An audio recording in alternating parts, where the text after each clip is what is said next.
Epiphany was always an important day for my dad. Maybe it was because his birthday was just days before, on January 2nd, or maybe he realized the importance of the Epiphany to Christian life. My mom was one of those who always wanted to put up the Christmas tree the day after Thanksgiving and take it down on December 26th.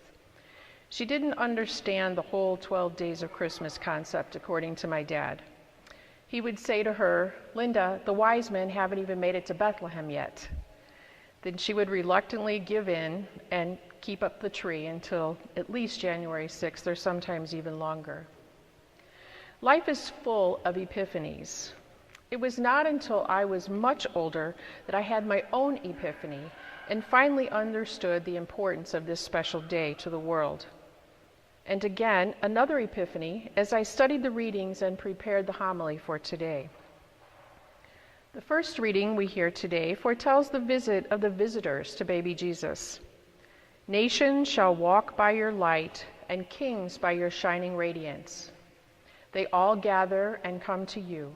Your sons come from afar, and your daughters in the arms of nurses. Caravans of camels shall fill you. Dromedaries from Midian and Ephah, all from Sheba, shall come bearing gold, frankincense, and proclaiming the praises of the Lord." This first reading not only speaks of the kings and sons and daughters, but also the camels. Epiphany. All of God's creation are present.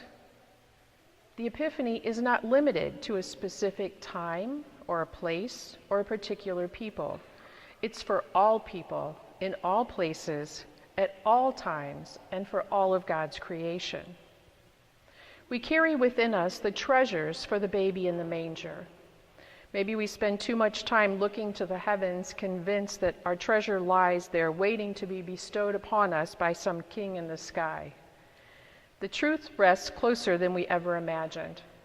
Our treasure cannot be found looking up into the heavens. Our treasure lies deep within our being. Epiphany. Our treasure lies waiting to be given to a world in need of such treasures as we have to give. We must shift our gaze from the heavens and look more closely at the wise ones who traveled to greet the newborn Christ child. Every one of us is a magi who carries a treasure for the baby Jesus. Whether we know it, understand it, believe it, God's life is the treasure and the gift that we each carry. Epiphany.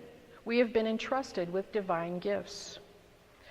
Every day we have the opportunity to bring and offer our gifts to the world. In doing so, we pay homage to the child. We reveal and make the child known to the world. Our gold and frankincense and myrrh are offered in numerous different ways. Whenever we spend time feeding the hungry each month at our community meal, or every Friday from our food pantry, we are revealing God's compassion and concern for his people. Our presence at the bedside of a sick or dying person reveals God with us. Whenever we offer forgiveness rather than retribution and mercy rather than condemnation, we demonstrate God's grace. Whenever we help a coworker adjust to a new position, we are offering God's mercy.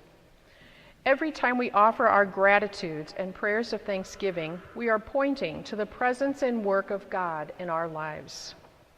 These are the stories of our lives, epiphanies that forever change who we are, how we live, and the road we travel. They are moments of ordinary, everyday life in which God is revealed in humanity, and we see God's glory face to face. The only reason we can even offer our treasure is because God first offered it to us that night in the stable. Every one of us comes today bearing gifts. That is one of the truths about the Epiphany.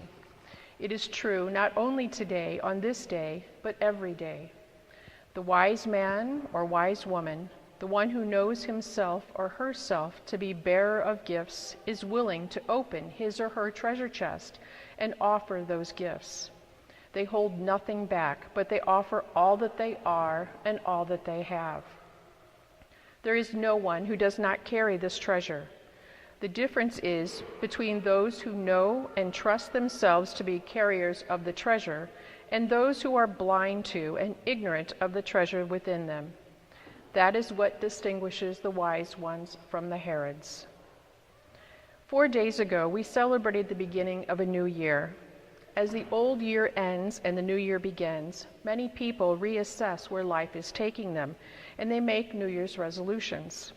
That things are going to be different in the coming year. This being the first Sunday of the new year, and having heard about the treasures of the wise ones, this would be a good time to take another look at our response to God, who was born in a manger just for us. The Magi chose to go home by another road. We too can walk a different road this year, a road where we can make the King of Kings the living, active center of everything we are and we do. The challenge in front of each of us is to make each breathtaking moment a gift worth giving to the King. Amen.